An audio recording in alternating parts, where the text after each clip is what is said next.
Hey guys, what's going on? This is Unknownski and this is Let's Play Brave Fencer Musashi. I'm finally back after a bit of a hiatus because of, well, when your hard drive dies on you, you just gotta make do. I mean, what else can I do? So we're gonna go ahead and get back in here and see what Musashi says if you ever miss the, Maybe I missed something. miss something in the dungeon by leaving Check it out. before you've completed it. I know that was all chopped up and messed up, but hey, I don't care. Let's just move on. Alright, so we're going to go ahead and head to the right over to the area where we found the legendary cloth and beat the remaining door that's over there.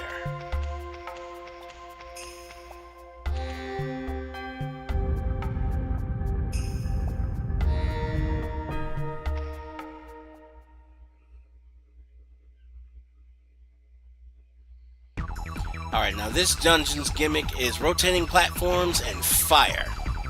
You don't see any fire yet, but we will. Don't worry. These two rooms are just basically here to say, hey, this is the dungeon's gimmick. You better get ready. But it also gives us someone else to rescue.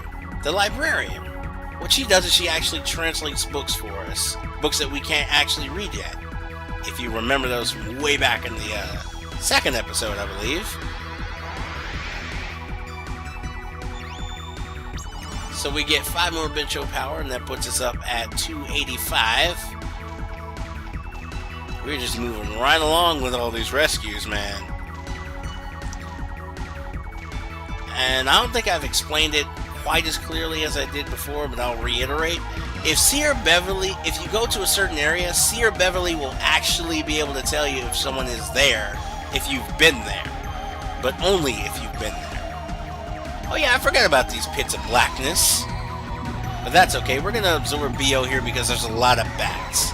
And as I explained last dungeon, bats actually will stay away from you if you have the BO power. It's the only reason I would ever get it, because otherwise, it's useless. Because it doesn't drive away the vampies. Sure it doesn't. And that was me trying to use the desperation attack and failing miserably. But basically, it's easier to just knock the enemies off the edges instead of just fighting them face to face. Especially vampies, because they can do a special thing that I'm going to have to show you in the next room. Because I kind of forgot about it while I was playing. This happened a long time ago. My crash has set me back a while. But anyway, here's the rotating platforms and spike walls. And the vampies that are on fire. I told you this thing had a thing for fire. But whatever. Let's move on.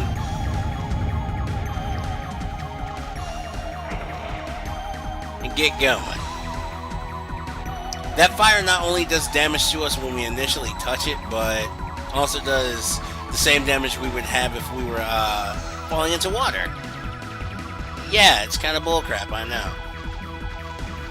Also, if I had taken the time, I could actually get the BO power from that flying Vambi. But that's just like totally not worth it. Really not worth it. Also, that's a green Vambi. If that thing bites you, it will poison you. Thankfully, I don't have to demonstrate that here because, well, Vambis kind of suck.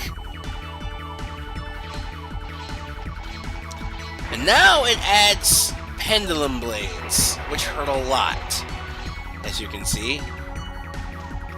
And you can't just run through them. You have to actually kind of slow down and take them in. Yep. And that green Vambi will follow you throughout this entire section. Flames and all. Oh wait, I was actually wrong. Wrong. You actually don't suffer the bonus water damage you would get from drowning. Which is good. Because that would actually be really bad. I don't even know why I said that. I'm sorry guys, I'm tired. It's been a long day. Anyway, let's move on and rescue this guy that's over here. The reason why I'm pausing so much is because, well, I'm trying not to fall anymore. Yeah, you see how well that's working out for me right now. But anyway, this is Soldier Hanky Flanky. And okay. Apparently he wants to give us something. I don't know why. Oh well, we're up to 290. And minus 25 health again. And again! At least we dodged again, boys. I'm sorry, this is rather embarrassing. I forgot how many times I actually fell during this part. And the worst part is I can't actually make that jump over there. I have to run around the long way. Also, if you're not expecting that camera shift, you can accidentally fall into the lava. Again. And now it adds flames in between the platforms, so you can also hurt yourself on flames. And trying to dodge them.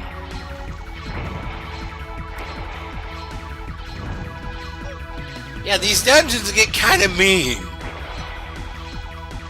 Thankfully, though, that's it. We can go ahead and shatter this eye. And move on to the next one. Word of advice, before you come down to the dungeons, make sure you stock up on bread or anything else you might need before coming down. Because you really want to get all this stuff out of the way at once. Because you can only come back at like 12 to 2. Alright, we got one more. It'll give us some more cake.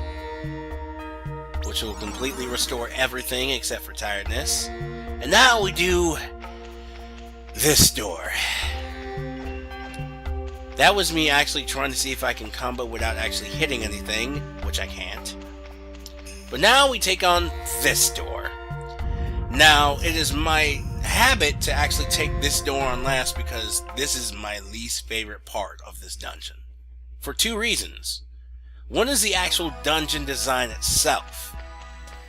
And two is no fault of the game at all, but on my actual original copy of this game, I couldn't actually get past it because my disc was so scratched up that once I get to a certain part, I couldn't play the game anymore.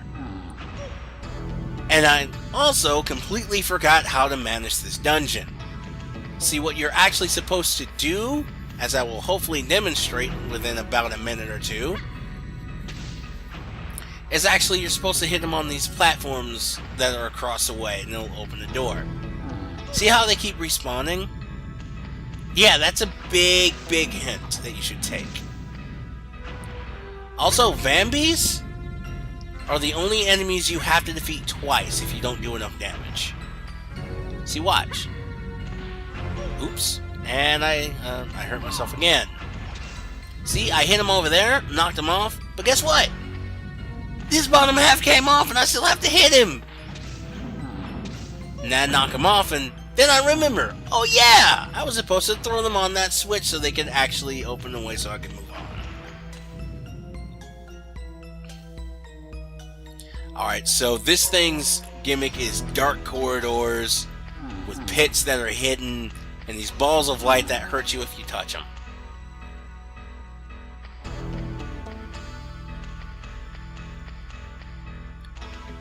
So we move on here to the left. We have to take the left path if we want to actually continue. But this is why I hate this dungeon so much. If you take the wrong path, you get sent back a ways. And I'm thinking, oh, okay, so where did I go? And the music fades and I realize, oh crap. I just exited the dungeon. Taking the left part was not the best idea. So, now that I came back in here and I know what the F I'm doing, let's actually take this on properly. I really apologize for this, guys, but this is gonna take a little bit. So I move forward here and realize that that's the exit. That's the way I need to go. It's gonna take a long time to get there. So I go to the left first in order to continue because I'm like, I just need to continue. Don't need to worry about anything else. But there was something that was nagging me in the back of my mind. I'm like, I'm forgetting something very major here, and I know that if I don't do it, I'm going to regret it later, and I'm going to be really annoyed.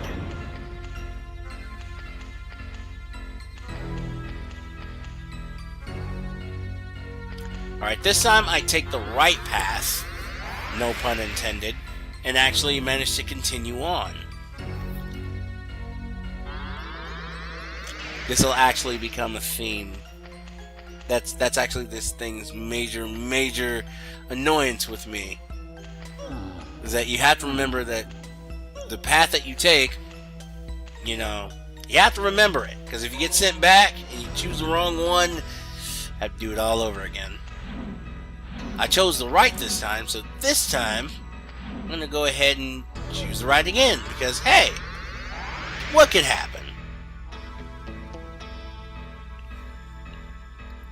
Oh, that's right, I get sent to the wrong place.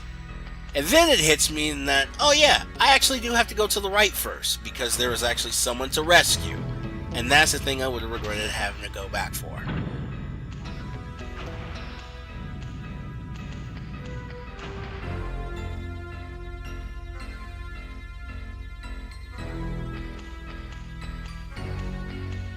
Okay. So this is the dark area where you actually have a pit and a couple of poles. And you have to actually climb up the poles in order to make the jump. I'm glad the hit detection on the poles are wider than they are supposed to be. Because I would have missed that jump. And I would have been kind of angry. But anyway, here's the only person in this dungeon here. Mr. Bailiff Jerky, who is our residential pungeon master.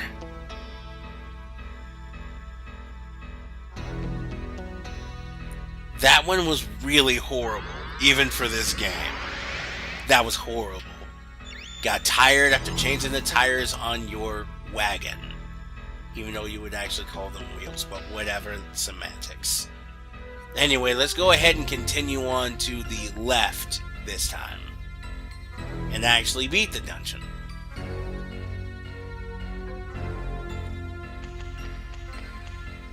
And I just jump on habit because, hey, you never know if there's going to be a pit or not. And I'm trying to avoid those balls of light because, as I said, they will hurt you. So let's go ahead and just skip the part where I actually went back a couple times. Because, you know, well, screw that noise.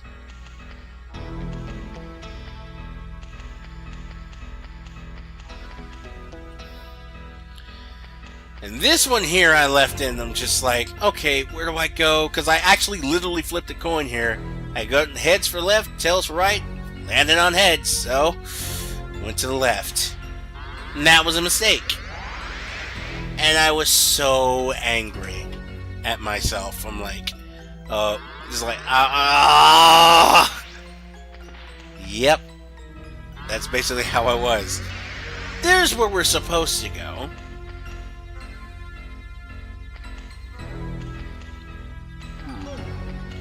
And these bats are very annoying because although I could absorb BO, I'm like, it's not worth it right now. I need to go. Alright, so we're going to the left this time, which is where we're supposed to go.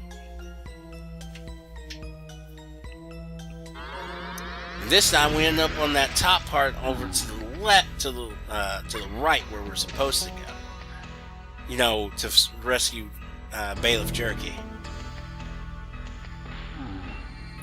And this time I actually managed to block one.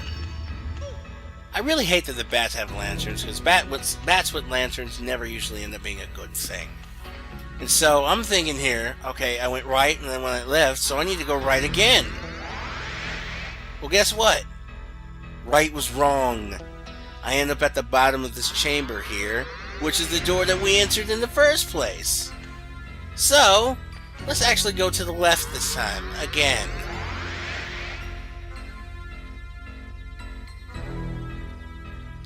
And this is the part that made me ultra nervous, even now, when I know I'm actually just playing this game normally.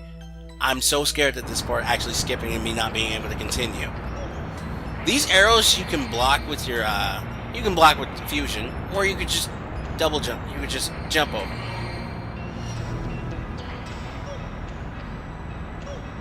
Except jumping over them leaves you vulnerable for the next arrows to come to you. So you're better off just jumping and then blocking. And then those guys are on fire, and I'm like, no. No, no, no, no, no. And now we come to the last part where they have a whole bunch of bats, whole bunch of pits, whole bunch of everything. And then powder. So we got that. We're out of here. We're not paying anybody any attention. Whew, Lord. Thank goodness. That part is finally done. Ugh. That is actually my least. That's one of the least favorite parts of this game that I have. You know, I mean, game's not perfect. I love it. I know it's not perfect though. It is not aged too well. It's still cool though. Anyway, let's go over and see where Manic's gone. Okay. That's funny. Where'd he go? What if he... Okay, let's open that door and see exactly what he's doing. And as a kid, this was actually my favorite part of the game because of what Musashi does.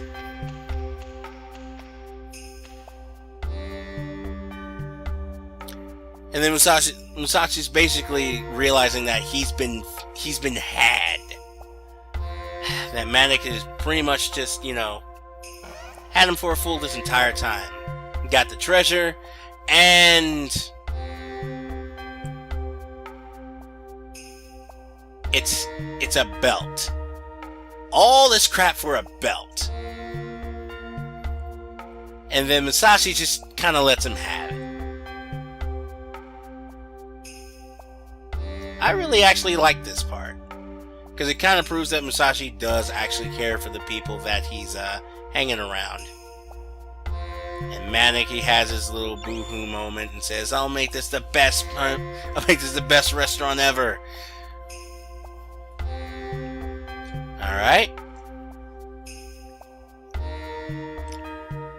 So, that part actually, if we were in the alternate universe where Musashi had failed to save Tim, this would have hit a little bit harder.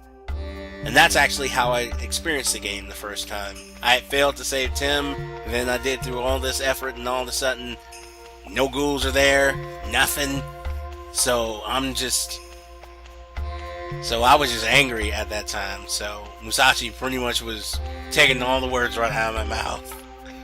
But anyway, we're pretty much finished with the dungeon for now. So next time, let's go ahead and see what this belt is all about. Because I assure you, it's a good surprise. And unfortunately for us, it's already closed. Pawn shop, that is. And I just took care of some things and gathered some more stuff. So next time, we'll go and see what this belt is all about. See you later.